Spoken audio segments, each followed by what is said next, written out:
Hello, আশা করি সবাই ভালো আছেন। আপনারা যারা মির্জাপুর ওয়েব সিরিজটা দেখেছেন তারা নিশ্চয়ই জানেন যে মির্জাপুর হচ্ছে এমন একটা প্ল্যাটের উপরে তৈরি করা, যেটা একটা এলাকার উপরে যেখানে অবৈধ ব্যবসায়ীরা সেখানকার ক্ষমতা দখল করে রাখে এবং তারা কিছু রাজনৈতিক লোকের আশ্রয়ে থেকে বা তাদের নিরাপত্তার চাদরে থেকে সেগুলোতে বা তাদের সেই ক্ষমতাশীল এলাকাতে রাজ করে। তেমনি একটা প্লটের উপরে ইন্সপায়ার হয়ে তৈরি করা আরেকটা ওয়েব সিরিজ হচ্ছে বিন্দি আঁকা বাহুবলী।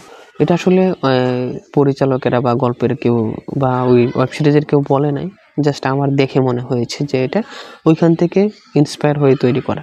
কারণ হচ্ছে এটার প্লটটা দেখেন, যে বিন্দি আঁকা বাহুবলীর যে প্লট, সেটার মধ্যেও একটা বিন্দিয়া আছে একটা জায়গা যেখানে কিছু অবৈধ ব্যবসায়ীরা জাস্ট ওইখানে ছিল জাস্ট অস্ত্রের ব্যবসা, আর এখানে হচ্ছে মদের ব্যবসা বা অন্যান্য ব্যবসা, জাস্ট অন্যরকম কিছু ব্যবসা করে।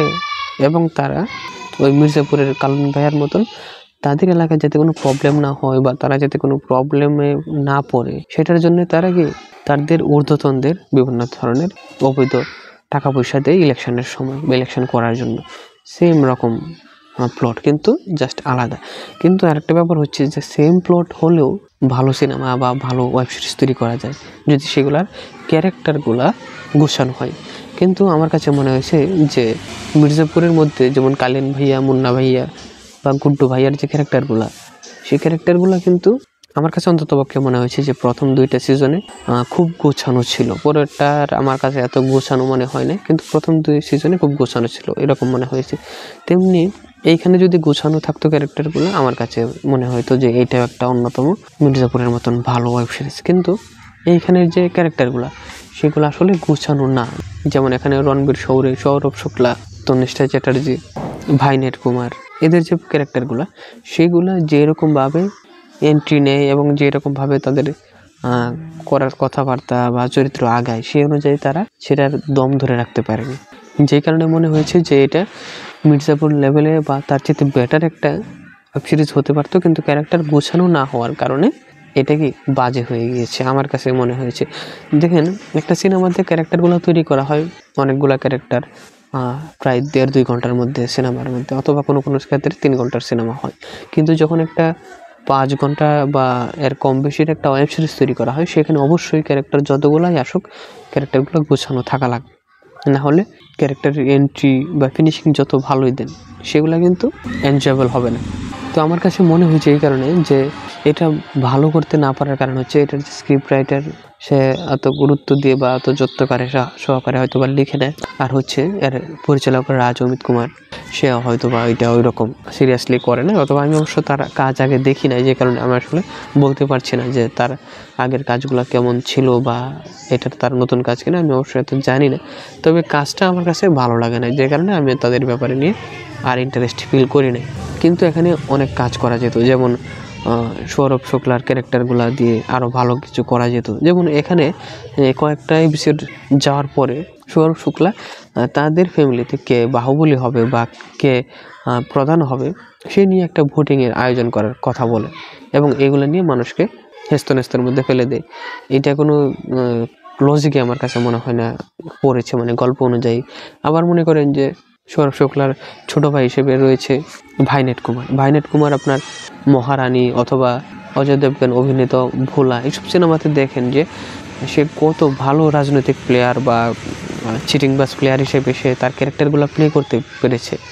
এই জায়গায় তার ক্যারেক্টার কিন্তু সেম, সে একজন চিটিংবাজ এবং স্বার্থপর পলিটিক্যাল পার্সন বা ক্ষমতা লোভী লোক, কিন্তু তার ক্যারেক্টারগুলো এরকম সে গুছানো হয় নাই। মনে হয়েছে সে বারবার তার অধস্তন লোকদের কাছে, অর্থাৎ এখানে রণবীর সৌরভের কাছে সে ধরা খেয়ে যাচ্ছে। এইরকম ক্যারেক্টারগুলো খুব ক্যারেক্টারের দুর্বলতা প্রকাশ করে, সৌরভ শুক্লার ক্যারেক্টার দুর্বলতা প্রকাশ করে।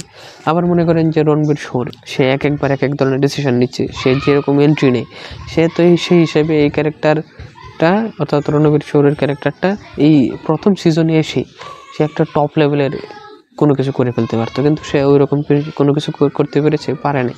সে জাস্ট কিছু টাকা পয়সা যেগুলো অন্যান্য রাজনৈতিক লোকের কাছে যাওয়ার কথা ছিল সেইগুলো সে গেইন করতে পেরেছে বা তার দখলে নিতে পেরেছে, কিন্তু সে তার ক্ষমতার মধ্যে অথবা তার যে এলাকা সেগুলোতে সে সম্পূর্ণ প্রভাব নিতে পেরেছে, পারে নাই। তার ক্যারেক্টার অনুযায়ী কিন্তু নেওয়ার কথা ছিল।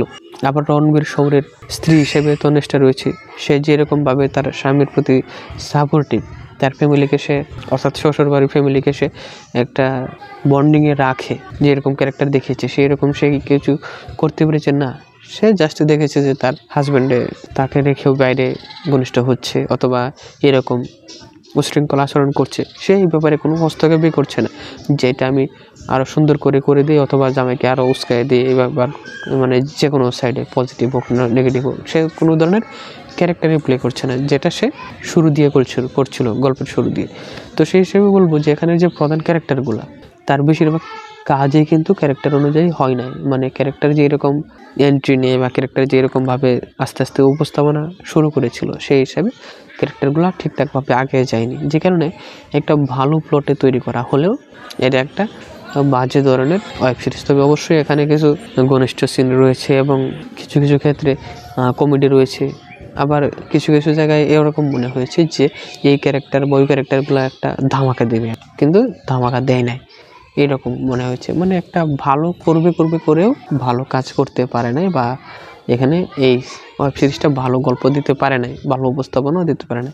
যে কারণে বলবো যে এখানে ভালো ক্যারেক্টার প্লে করার জন্য ভালো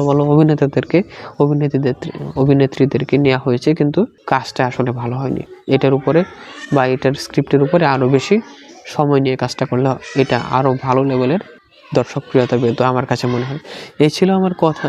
আর আপনারা যারা এটা ইতিমধ্যে দেখে ফেলেছেন, আপনাদের কেমন লাগলো? আপনারা যারা আমার সাথে এগ্রি তারা আমাদেরকে কমেন্টে জানাতে পারেন, অথবা ডিসএগ্রি থাকলে সেটাও আমাদেরকে কমেন্টে জানাতে পারেন। এবং সিনেমা বা ওয়েব সিরিজ নিয়ে নতুন নতুন তথ্য পেতে, আপডেট পেতে এবং রিভিউ পেতে আমাদের সাথে থাকুন। আজকে তাহলে পর্যন্ত, সবাইকে ধন্যবাদ।